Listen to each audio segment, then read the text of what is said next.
today is the second phase of polling of Lok Sabha election 2024. And you can see that prime ministers and other political leaders are rallying. And in that rally, we have also seen some unfortunate speeches, which is in the form of personal attacks. So many people are attacking a community. So many people are also attacking female candidates. They are judging the character of female candidates. They are judging the caste of any candidate. This is a very unfortunate on a democratic country. So what is the role of Election Commission here? The role of Election Commission is here to look after all these matters. And why Election Commission role is into the controversy this time. Hello everyone, welcome to the In News series of Drishti IAS. I am Ritu and today's session is about Election Commission response, that what Election Commission has responded to the hate speeches, to each other personal attacks, not just the current ruling political party but also the opposition parties who are contesting the elections. So this session is important for GS2 perspective. Moving towards the points of discussion part.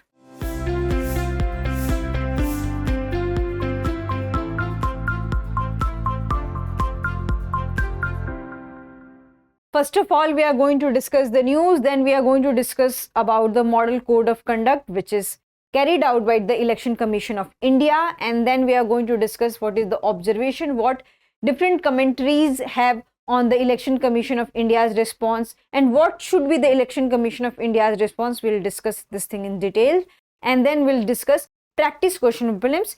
Before that, you have to like, share and subscribe to the Drishti IAS channel. Moving towards the news part.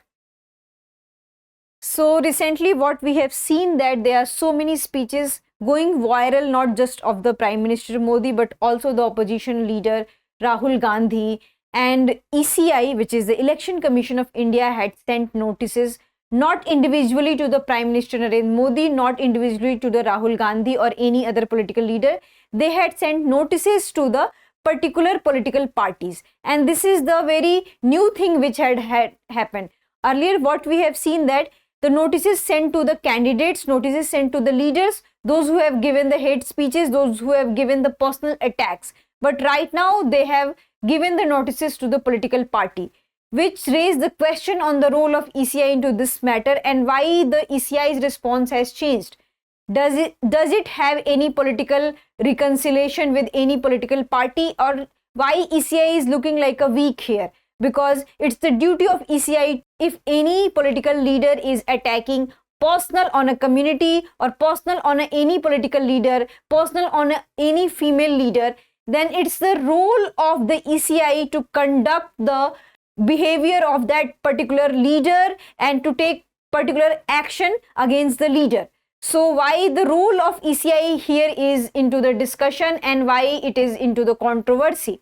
So moving to the Model Code of Conduct part, that first of all we need to know that what is the Model Code of Conduct and why ECI need to maintain this thing. So the Model Code of Conduct is a consensus document, and what is the consensus here? That it is a consensus between different political parties who are contesting the election. So it is not the consensus between the government and political parties, it is the consensus between the different political parties that okay, we have agreed to a particular rules and regulation and we all have to follow and adhere all those kind of the rules. So this is a consensus document and the political party have themselves agreed to MCC, and it helps the Election Commission in keeping the mandate it has been given under the Article 324 of the Indian Constitution. And what Article 324 of the Indian Constitution says, that it gives the power to supervise and conduct free and fair election. This is a key highlight here. Free and fair elections to the Parliament and state legislature.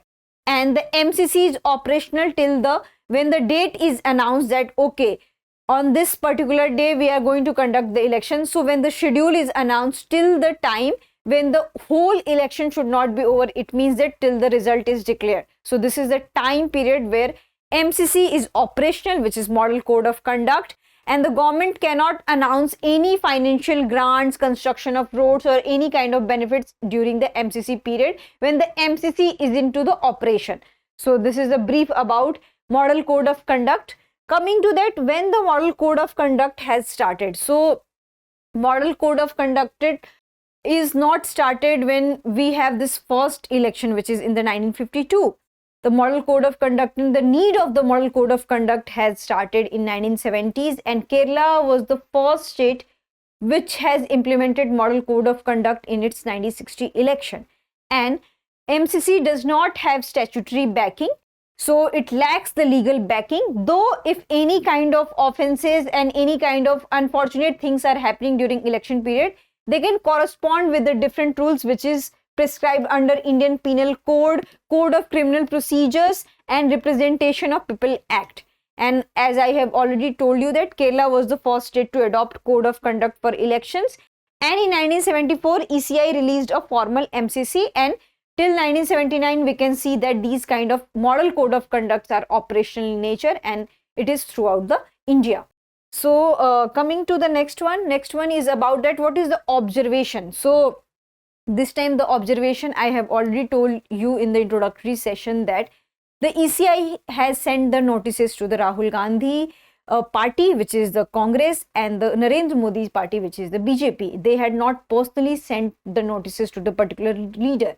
But the rule says that if any political leader violates any kind of the rules, the notice should be sent to that particular leader. And why there is a shift in ECI response, and the ex-ECI member had also raised a question that this is a serious threat to the democracy, because if anyone is doing any kind of act, the person is responsible for that.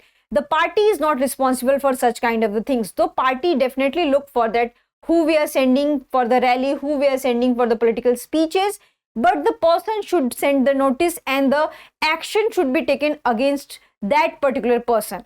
So many questions are raised, and it also creates ambiguity among the minds of the citizens, among the minds of the normal people of this country, that why ECI is behaving so. They have political inclination towards ruling political party, or they have political inclination towards opposition party. It raises lots of questions, and it is not healthy for a democratic country where freedom of speech and expression are acceptable, but personal attacks are not acceptable. And if you are a citizen of this country, you should not do personal attacks. And these are the part of MCC, that MCC have few other provisions that you have to take your voter ID card and only voters are allowed at the polling booth. And they have also that in the operation of MCC, you cannot do personal attacks. You can talk about the political history of any political party. You can talk about the workings of any political party, the good and bad deeds of any political party. But personal slandering is not allowed in any speeches or any rally. You cannot use caste, you cannot use religion, you cannot use gender, you cannot use race. But what we are seeing that this is a very unfortunate that we are seeing that so many political leaders and so many political candidates are using religion, caste, color, gender for the political gain. And ECI must act positively into these kind of things, that if any political leaders are using these kind of means in order to garner the votes, the strict action should be taken against that person, though it lacks the legal backing. And this is the very much crucial aspect in conduct of the model code of conduct, because it does not have any statutory backing. That's why it creates lots of ambiguity, and we often see that ECI is very here toothless in these kind of things, because they cannot take legal action towards any political leader or towards any political party. So this is the thing, because the MCC is not that much effective. So there are loopholes in MCC, and the government of this country must think about that, how to remove loopholes.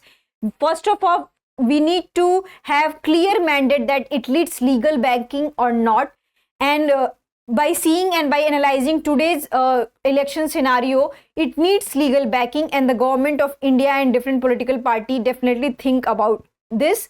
And in rules, there are certain ambiguity that is very vague in nature. That vagueness should be not spread out, and there should be more awareness about the ECI and the model code of conduct. The normal citizens, the common people, does not know about much about this model code of conduct. And if any political leaders are raising serious questions and serious allegations against each other, then it's the duty of the citizens that they should fight against these kind of political leaders. So the loopholes should be taken care of, and all the concerns related to the MCC in which ECI finds itself as a toothless needs to be strengthened.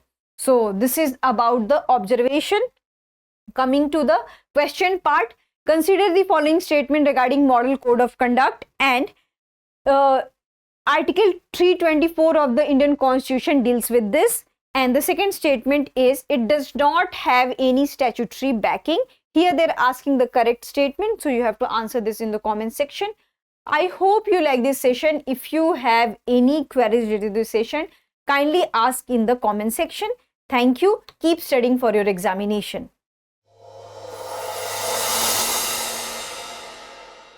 For more informative content, like, share and subscribe, and do not forget to press the bell icon to get the notifications.